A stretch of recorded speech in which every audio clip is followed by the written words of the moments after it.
So, training for your first boxing fight, this is what I'm going to be giving you advice on. Disclaimer, before we start this video, I want to say that I'm not a boxing expert. I only ever had one fight. If you're looking for a video on sports science of how to optimally train to maximize your results with boxing, this video is not for you.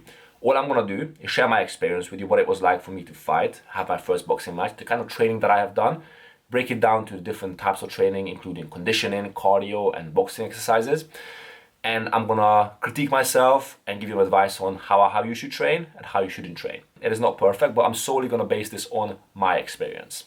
So I had my first boxing match in November 2022. Before that, I was already going to the gym, working out, already running a lot, so my cardio and my conditioning was already in a good place, which does help. I always wanted to get into boxing, eventually did get into it. I signed up to White Collar Boxing, which gives you 2 months of free training, and then obviously you have a boxing match in the end. If you want to get into boxing, this is an amazing way to do it because you go and train with people who are in the same boat as you. They are beginners as well. They have not really done boxing much before. A couple of the guys are a little bit experienced, but more or less everyone's in the same boat, everyone's a beginner.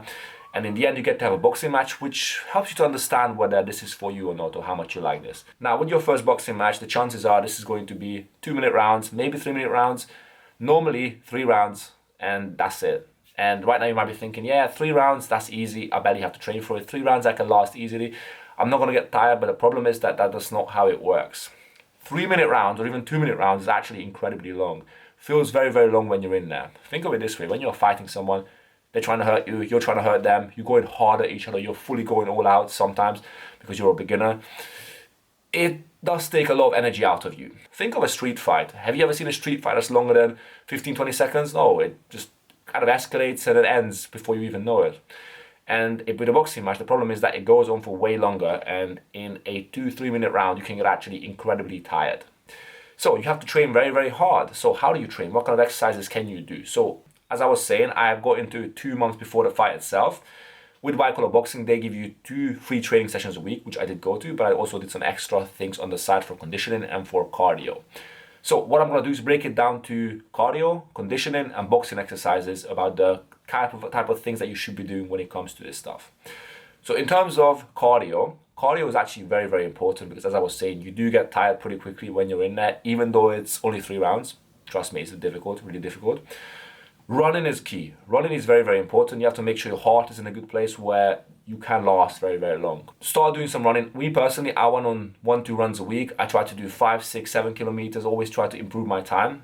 Again, it's progressive overload. So before you start training, you have to make sure you set yourself the goal that every time you run, you try and do a little bit more and trying to improve your cardio as much as you possibly can, because this is going to make a big, big difference in your fight. In your fight, maybe your opponent could be a bit more skilled than you. In the first round, he could win the first round, but then let's say he gets tired and you still have a lot of energy in you, then the chances are you might win the second and third round and win your whole fight as well. So cardio is key.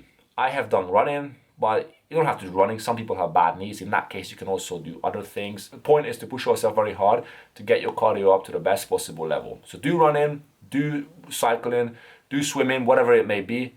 Keep working on it. Even if you just play football once a week, that does help. In terms of conditioning, there are many different exercises that we have learned in our training sessions. So with me, I went through training sessions. I didn't know anything about boxing, how to train for it, what to do. I didn't know how to throw a punch. In terms of conditioning, there are different things that we have done that I found were very helpful.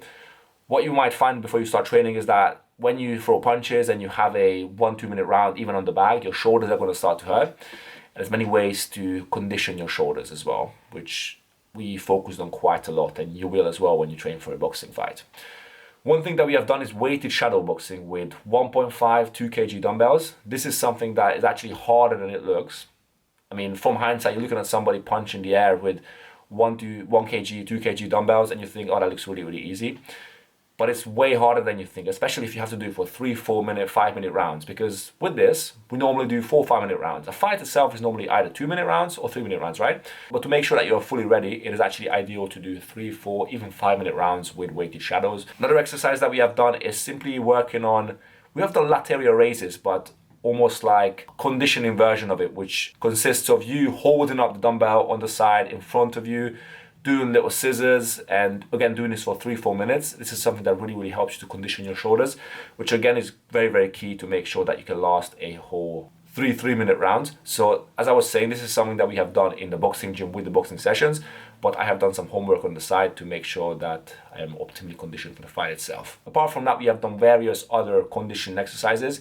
A lot of it was to do with core as well, doing a lot of sit-ups, doing a lot of crunches, planks. These are all key to make sure that your core is engaged when you're fighting. When you throw punches, you have to make sure your core is engaged. And for boxing, it's incredibly important to make sure that your core is strong. You don't need a six-pack, but you need to make sure that your core is conditioned. And these exercises do make a difference. So sometimes we have done a lot of planks for a couple of minutes, changing from plank to press-up position, back and forth constantly. Very, very difficult exercise, very, very painful, but it really conditions you. A lot of crunches, as I was saying, a lot of sit-ups, different ways of, Russian twists is another one. That's something that we were doing. Different ways of doing abs and just making sure that it's also conditioned for the fight itself. This is again something that you have to make sure that you are doing because core and shoulders are key in terms of conditioning. So you make sure you have your cardio, of course, which is important because then you won't be out of breath, but at the same time you have to have your shoulders conditioned, your abs conditioned, everything needs to be conditioned. And because of this, a lot of circuit exercises are very helpful as well. So in terms of the boxing technique, this is something that you have to learn from a coach. You can't just watch YouTube videos and try and learn boxing technique. To an extent you can, but the problem is when you watch a video and you implement it in real life, you are still going to be making mistakes. And these mistakes, you need somebody to identify these mistakes, and this is when you need a coach. The coach can identify them and you can fine tune and adapt. With YouTube videos, there is nobody to give you feedback, and feedback is essential in improving. Just in boxing, but in everyday life as well, right? But in boxing it's especially important. Go to the training sessions, learn about the technique, ask questions from the coach, make sure you follow what they are pointing out. If you are making a mistake, try and improve that, of course. And what I did, for example, I made a lot of mistakes. My example was I was always standing close to the bag. I'm pretty tall, so I could actually stand further than I think and still hit the bag. The coach always pointed this out, and when after that I went away and I went to the gym, I also worked on this on the side to make sure that I don't make the same mistakes. And also, when you're a beginner, you make a lot of different mistakes. You're not throwing a hook right. You're not putting your whole body into a punch. As a beginner, you are going to be making these mistakes constantly. And you need a coach. And because of this, you have to go to a lot of training sessions, as many as you possibly can, actually. The more, the better, because technique is key and you do want to improve this. Okay, so now you are very well conditioned. Your cardio is in a good place and your technique is good as well. What is the last step and the last thing that you need to make sure that you are doing when it comes to boxing? It is sparring. Sparring is the most essential thing, in my opinion, because this is when it gets real. This is when you go up against somebody, they're punching you in the face, you're punching them in the face as well. And this is when it gets real, right? Your mistakes do get found out. When you hit the bag, you may not identify your mistakes, Maybe your hands are down when you're punching the bag. And this doesn't get found out in the bag because it doesn't hit you back. A real life opponent will punish you for this, right? You could be throwing a left hook, and as you throw that left hook, maybe your right hand is not up, and you could get punished on the counter with this. And when this happens is when you learn, because you realize that, okay, well, I got punched in the face now. I feel like we human beings, we learn when we get punched in the face, metaphorically as well, right, in real life, but especially in boxing. This is what actually prepares you for an actual fight. You can hit the bag as much as you want to, but to actually learn how to fight, you have to do sparring. Me personally, I did not do enough of this. I did win my fight in the end, but I should have done more sparring. I have done a couple of sparring sessions here and there, but not as much as I really should have done, because this is the most important thing. You have to be able to spar and learn what it is like to fight shorter opponents, taller opponents, someone with awkward fighting styles, and you learn this by actually going up against them. From personal experience, I recommend for you to do as much sparring as possible. I really wish that I've done as much as well, but I did not. Going into the ring and fighting is completely different. You can have the perfect technique on the bag, you can have the best conditioning, the best cardio, but it is more nerve-wracking when you are fighting in a ring with somebody. If you have not done this before, you're going to go in there, you're going to be nervous, you're going to be a bit scared as well the first time you do it. If you have not done this before, then the adrenaline is going to get the best of you. You are going to be really nervous before you go in there, but you have to do it because this is the best way to really learn. Conditioning, cardio, technique is obviously it's very important, but sparring is where you actually put this into practice. And what often happens is that people have perfect technique on the bag. They may have a very good jab, right hand, hooks, combinations, but they can't throw these combinations in a real life situation because the opponent hits back and they freeze. This happened to me. That's why I'm talking about it. It's very interesting, and it was really humbling as well, because when you first start training, you start hitting the bag, you do the conditioning exercises, you go, oh, this is so hard. I really like this though. I want to keep going because I want to show other people and show myself that I can do this. And then when you get into sparring is when you get a bit more humbled, because you think, damn, okay, well, this is different because now I'm getting punched in the face. So You have to do this. You have to do sparring. This is my recommendation if you are training for your first boxing fight. But anyway, in terms of the training, this is pretty much it. You also have to understand that with your first fight, you're going to be very nervous. You don't really know what it is like to step into the ring before you are doing it for the first time. The days leading up to your fight, you're going to be very nervous. You're going to be very tense. And even when you go in there and fight, it's going to be completely different to sparring because you're fighting in front of a couple of thousands of people.